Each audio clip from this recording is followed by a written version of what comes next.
Okay, so in this video, we will sketch the graph of this cubic polynomial.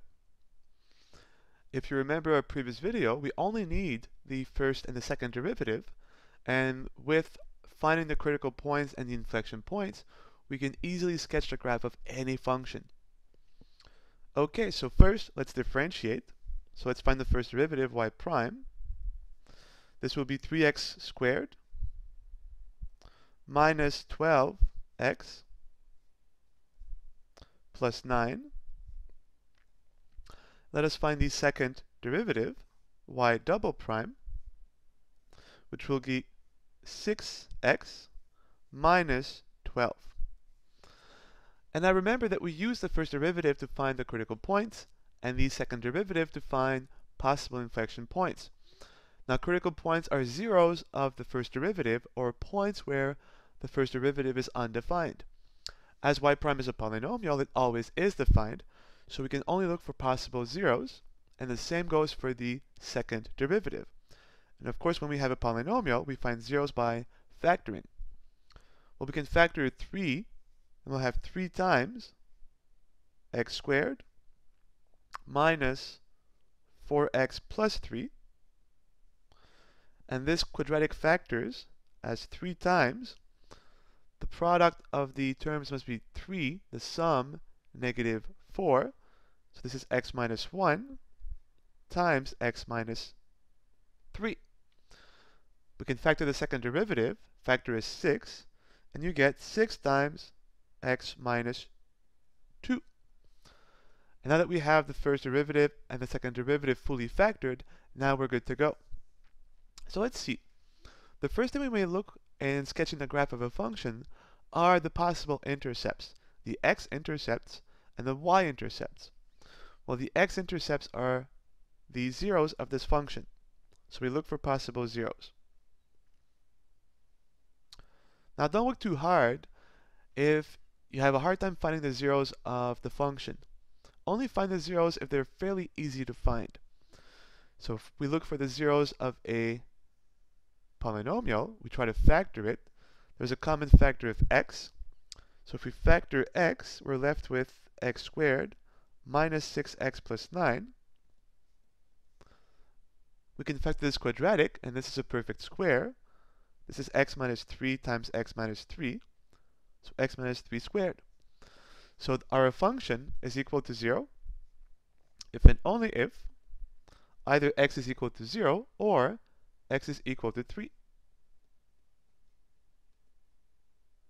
So we have 2 zeros of the function. Our cubic polynomial will be equal to 0 when x is equal to 0 or x is equal to 3.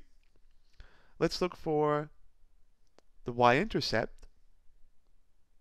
So where the curve will intercept the y-axis.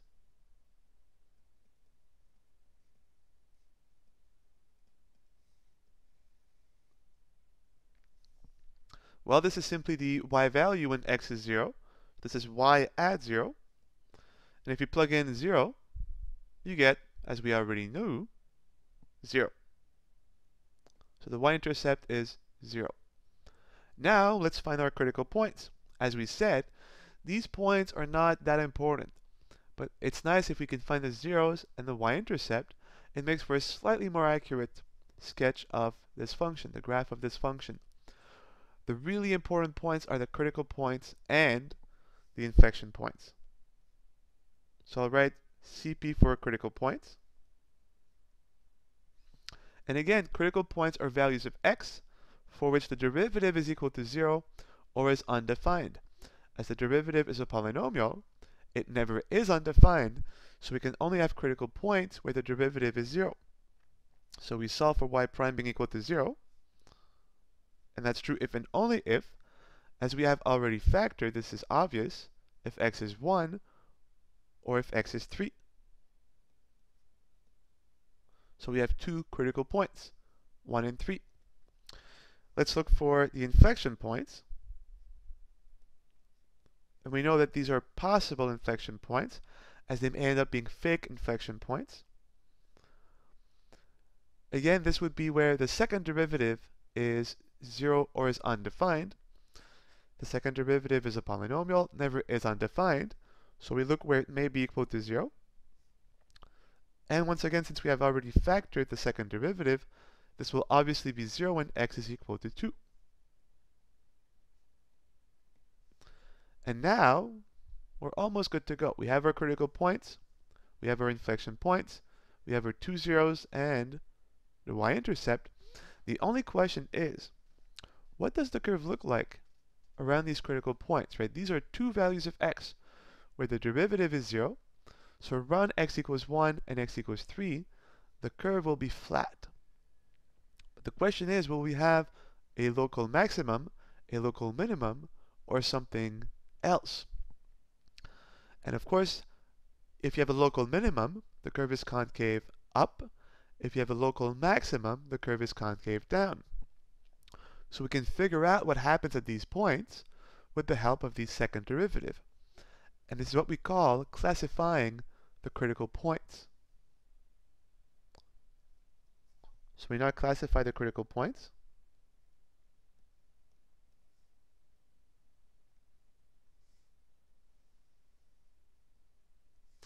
And the classification again is simply by finding the second derivative at the points of interest. So we want to classify x equals 1. So we do second derivative at 1. If you look up, this will be 6 times 1 minus 2. 1 minus 2 is negative 1, so you get negative 6. We don't care that it's negative 6 so much as it is negative. So now think of it. At x equals 1, the derivative is 0, so the curve is flat there. And since the second derivative is negative at 1, the curve will be concave down.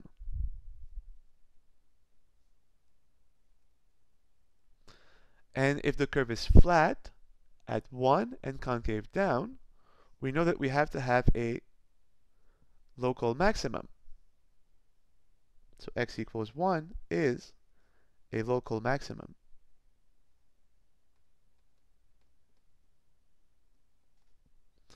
So if you visualize what the function would look like around x equals 1, it would look something like this. At x equals 1, the derivative is 0, so the curve is flat, and it's concave down. So it will have to look something like this around x equals 1. So if you think of your portion of the graph around x equals 1, the curve will have to look something like this. Alright, so we have classified the first critical point. Let us classify now the second critical point, which is x equals 3. The derivative at 3 is also 0, so the curve will be flat at x equals 3. Let's see if it's concave up or down. So we look for the second derivative at x equals 3. So let's look up. This is our second derivative. Replace x by 3. You get 3 minus 1, 3 minus 2, which is 1. 1 times 6 is 6. And again, we don't care so much is it equal to 6 as much as it is positive. If the second derivative at 3 is positive, the curve will be concave up.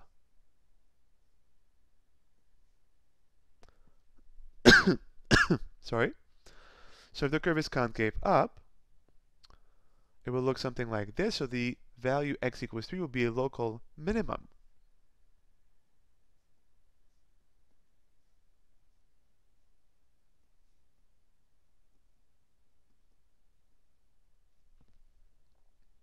So we can look locally around x equals 3 what the graph of the function look like. Roughly speaking, right, this is just the shape. The y value could be positive or negative. We just look for the shape of the graph around x equals 1, and now we just look for the shape of the graph around x equals 3. And we've just said that around x equals 3, since 3 is a critical point where the derivative is equal to 0, the curve will be flat around x equals 3. And because the second derivative is positive, the curve will be concave up, so the graph will have to look something like this around x equals 3. It's a local minimum. Again, the function of y could be positive or negative. We don't, well, we do know actually, but we don't have to care here for now. We only want to look for the overall shape of the graph around our two critical points. And that's it. Now we have classified our two critical points. And now we can look at trying to make an accurate sketch. So looking at a table of values around the points, around the points of interest, which are the critical points, the inflection point, and the zeros of our function. One thing is worth mentioning here. Sometimes when you want to classify your critical points to figure out if they are local minimum or maximum, this will not always be the case. So you may end up with a second derivative that is equal to 0 at a critical point. And in this case, the classification will fail.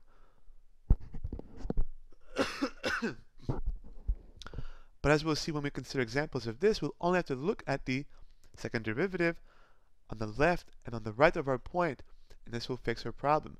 But for now, we had two critical points in 1 and 3, and the second derivative gave us a proper classification of 1 being a local maximum, 3 being a local minimum. And now we construct our table of values. Let's move on to a second page.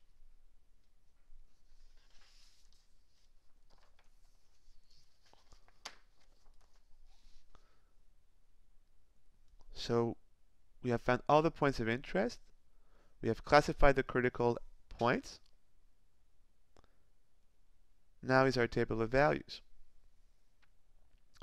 We only look for values of x that are important points, therefore zeros of the function, y-intercepts, critical, and or inflection points. For more complicated curves, you may need to look at a few additional values of x, but this is, you'll find out when you try sketching the function. Sometimes you'll say, well, there is a bit of ambiguity around this value of x, and then you'll add an additional point in your table of values. But that's only after you're trying to sketch the graph and you encounter some problems. So we had our zeros, x equals 0 and x equals 3 were two zeros of the function, if you remember. So y at both of these values was equal to 0. Then we had 3 was a critical point, and we have its y value. 1 was also a critical point. And if you look back to the function, which was x cubed, right? The function is x cubed minus 6x squared plus 9. If you replace x by 1, you get 1 minus 6, negative 5, plus 9, positive 4. And the only other point of interest was the value x equals 2, which was our inflection point. Again, we need the y value here. So replacing x by 2, you get 2 cubed, which is 8, minus 2 squared is 4, times 6 is 24, plus 9 times 2 is 18, and so you get positive 2. So when x is 2, y happens to be also positive 2. Now we have our table of values. We have classified the two critical points. We have our inflection point. We are now ready to make a very accurate sketch of the graph of our function. One thing is worth mentioning is your sketch does not have to be up to scale. So don't bother using a ruler and being really precise. All you want to show is that you understand how to portray the key elements of the graph. Now, if you look at your axes, the only points of interest are positive values of x, so we'll concentrate our x-axis around 0 to 3. And again, the y-axis, because these are all non-negative values, so we'll adjust our y-axis accordingly.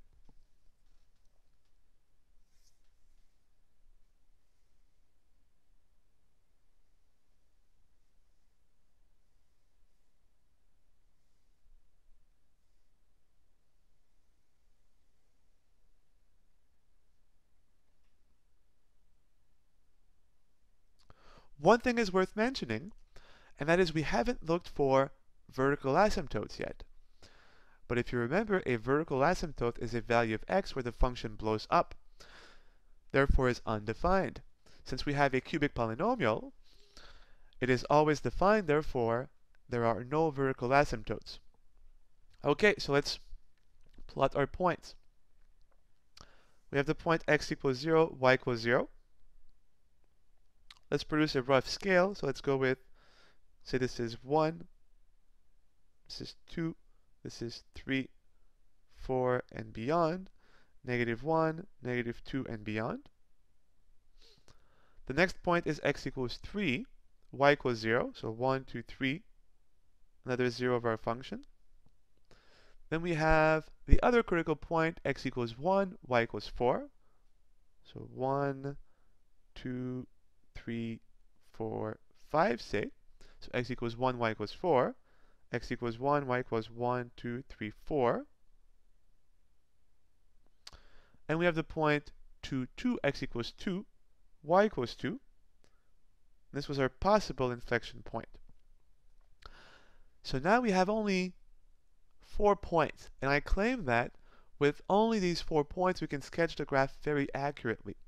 Always start with your critical points. Figure out what the curve looks like around the critical points, but we already have done so since we have classified our 2 critical points. So let's go back. If you look at the critical point, x equals 1, it was a local maximum. So around x equals 1, the curve looks something like this. And around x equals 3, the curve looks something like this. It was a local minimum. So we know that around x equals 1, the graph will look like this. Around x equals 3, the graph will look like this. So let's handle the part of the graph that is around x equals 1 and x equals 3.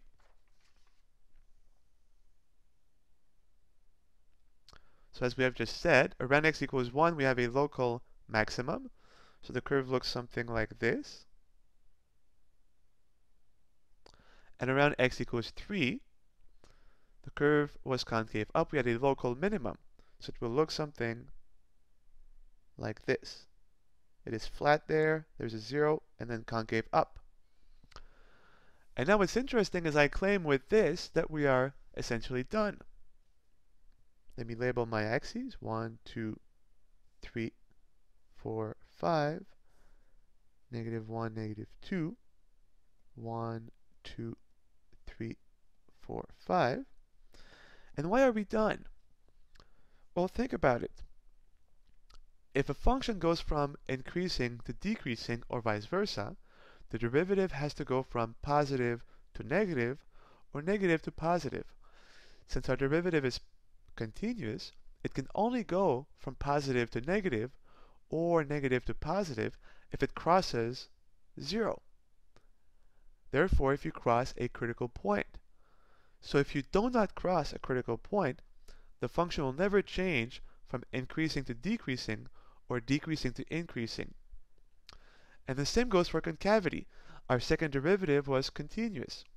So the only way to have a change in concavity is if the second derivative goes from positive to negative or negative to positive, and because of continuity, the second derivative would have to cross the value of 0.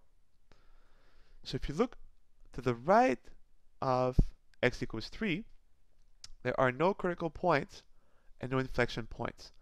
So the function will never change its behavior according to increasing or decreasing, or concave up or concave down. So beyond x equals 3, the curve is concave up and increasing. It will remain concave up and increasing forever. Same to the left of 1. Because this is just a 0, it is neither a critical or an inflection point. So to the left of 1, there are no critical points and no inflection points, so the curve will never change its behavior again.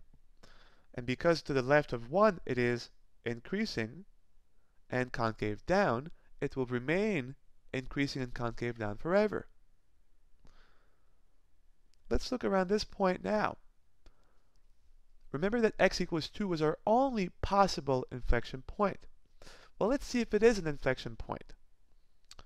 the curve here to the left of x equals 2 is concave down.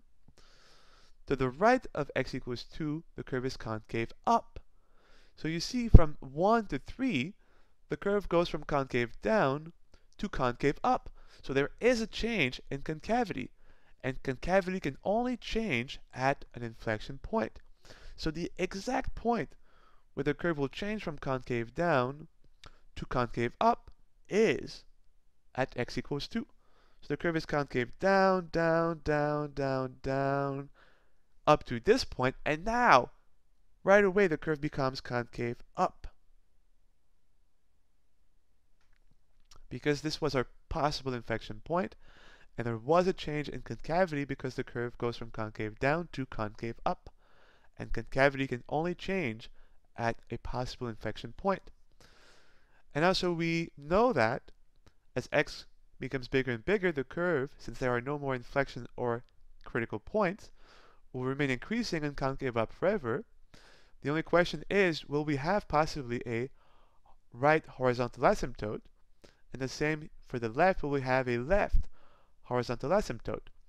So we have to look for the limit as x goes to positive or negative infinity to see if we have a possible right or left horizontal asymptotes. So let's check. The limit as x goes to infinity of y, the function was x cubed minus 6x squared plus 9x.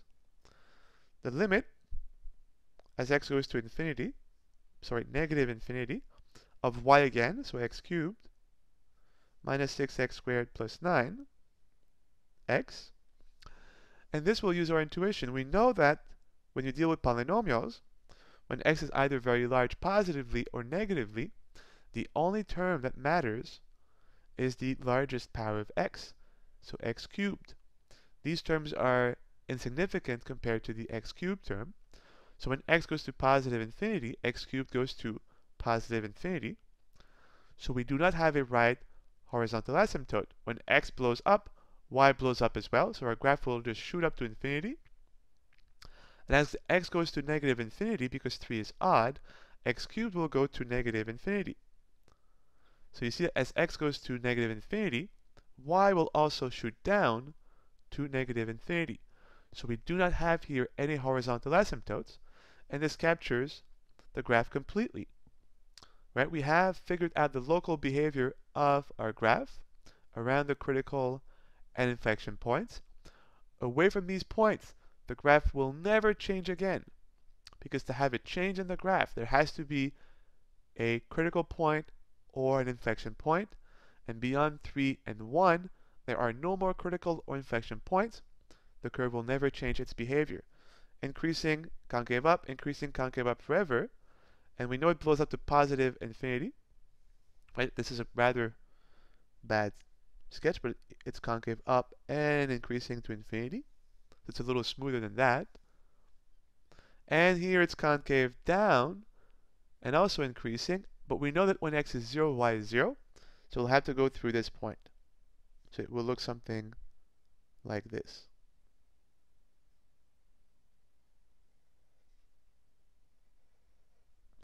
And now we have perfectly captured the key properties of the graph of x cubed minus 6x squared plus 9x. We have a local maximum at x equals 1.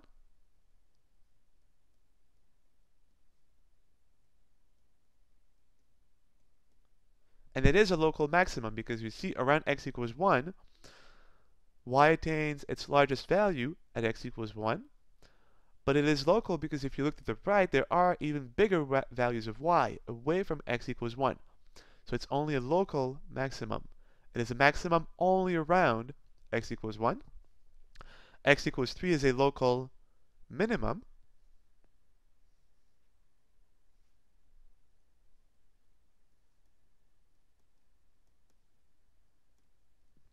Because again, if you only look around x equals 3, around x equals 3, the value of the function attains its minimum value exactly at x equals 3. Around 3, if you are away from 3, you only get larger y values. So this is indeed a local minimum, but it is just a local minimum because if you go to the left, you will get even smaller values of y. And our possible inflection point x equals 2 is a real inflection point because the curve does change concavity. It goes from concave down, hits 2, then concave up. So our point x equals 2 is a real inflection point.